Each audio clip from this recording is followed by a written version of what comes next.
Ang maliit na bansa ng Israel ay patuloy na nakararanas ng alitan mula sa nakapalibot na malalaking bansa dito. Mula noon pa man, patuloy na nadadamay sa iba't ibang gyera tulad ng Six-Day War at Yom Kippur War.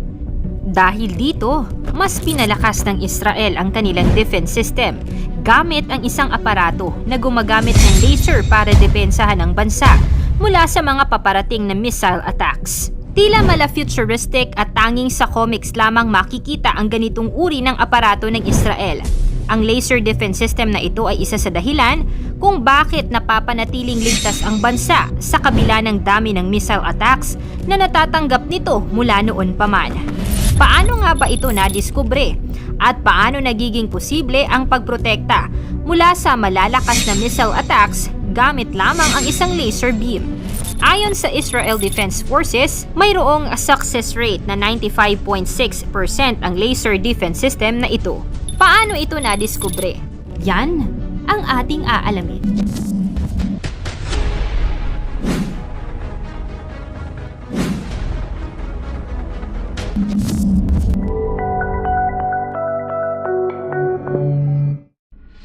Iron Dome System. Sa kabila ng libu-libong mga rocket na bumagsak sa Israel, umaasa ang bansa sa Iron Dome System upang maprotektahan ang bansa. Isa itong missile defense system na isa sa pinakamahalagang kasangkapan sa arsenal ng Israel at nakapagligtas na ng maraming buhay ng sibilyan sa iba't ibang labanan sa nakalipas na dekada. Ayon sa Israel Defense Forces, mayroong success rate na 95.6% ang laser defense system na ito. Paano ito nadiskubre? Noong dekada 70 pa lamang, sinimulan na ng Israel ang pag-aaral at pagdiskubre sa isang natatanging defense system na ito. Kasama ang mga kumpanya tulad ng Rafael Advanced Defense System at Israel Aerospace Industries. Sila ang nagdevelop at unang nagsaliksik sa natatanging aparato. Naideklarang operational ang Iron Dome noong 2011 at unang nagamit sa taon ding yun nang matagumpay na napatigil ang rocket attack mula sa Gaza. Noong ika-10 ng March 2012, iniulat ng The Jerusalem Post na ang sistema ay pumigil ng 90% ng mga rocket na inilunsad mula sa Gaza na tutungo sana sa mga matataong lugar ng Israel. Noong 2012, sinabi ng Israel na umaasa itong palawakin pa ang kahusayan ng Iron Dome mula sa maximum na 70 hanggang 250 kilometers at gawin itong mas epektibo pa sa pamamagitan ng pagpigil sa iba't ibang rocket attacks na galing sa dalawang direksyon ng sabay-sabay. Paano ito gumagana? Ang Mobile Air Defense System ay binubuo ng 10 mga baterya na bawat isa ay may 3 hanggang 4 na maaaring magmaneuver sa mga missile launcher. Ang kanilang strategic na pagkakalagay ay nagbibigay ng depensa laban sa mga rocket, mortar at drones para sa lugar na may hanggang 60 square mile. Ang Iron Dome ay dinisenyo upang bawasan ang mga papalapit na projectile. Ito ay may radar na nakakadama ng mga rocket at pagkatapos ay gumagamit ng isang command and control system na mabilis na nagko-compute kung ang papalapit na projectile ay nagdudulot ng panganib o tatama lamang sa hindi matataong lugar. Kung ang rocket ay nagdudulot ng panganib, ang Iron Dome ay nagpapaputok ng mga missile mula sa lupa upang sirain ang papalapit na atake mula sa himpapawid. Sa panahon ng digmaan, maaaring mabilis na tumaas ang gastos sa pagpapatakbo ng Iron Dome. Ang bawat missile ay nagkakahalaga ng halos $40,000, kaya't ang paggamit nito sa libu-libong papalapit na mga rocket ay nagiging malaki ang kabuuang gastos.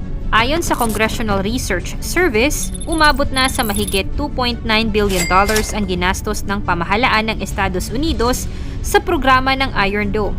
Sinabi ng isang opisyal ng Estados Unidos na maaaring hilingin pa ng Israel ang karagdagang mga interceptor bukod sa iba pang tulong militar mula sa Washington, kasunod ng pag-atake noong kamakailan lang.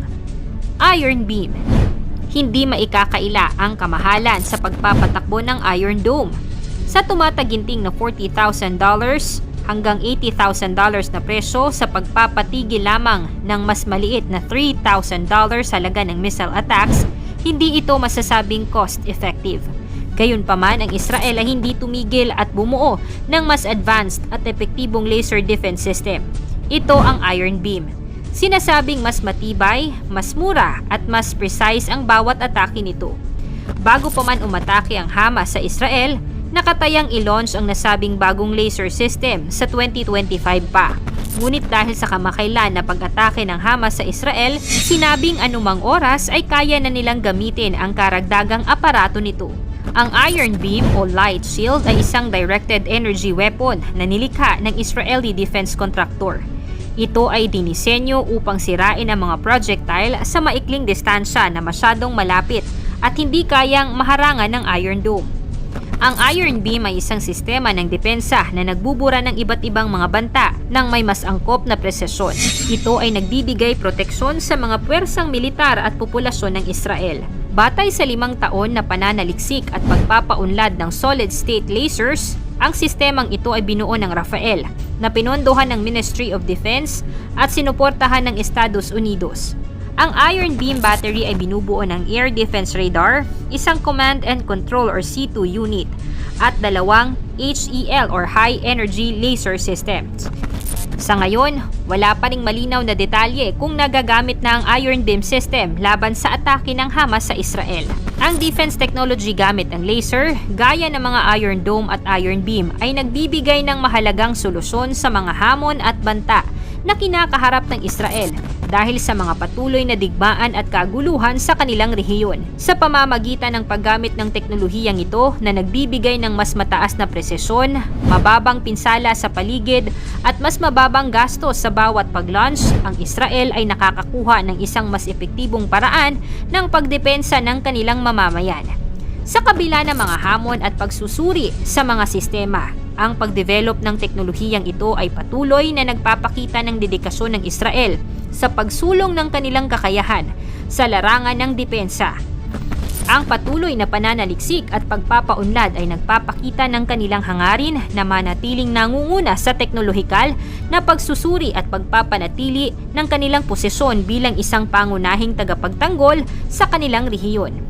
Ang pagpapalakas ng kanilang laser defense system ay nagbibigay daan sa Israel na magpatuloy sa kanilang misyon na protektahan ng kanilang bansa laban sa mga banta at panganib na maaaring harapin. Ito ay isang patunay ng kanilang pagtitiwala sa teknolohiya upang mapanatili ang kapayapaan at seguridad ng kanilang mga mamamayan. At sana ay maresolba na ang hidwaang nabuo sa loob ng napakaraming dekada.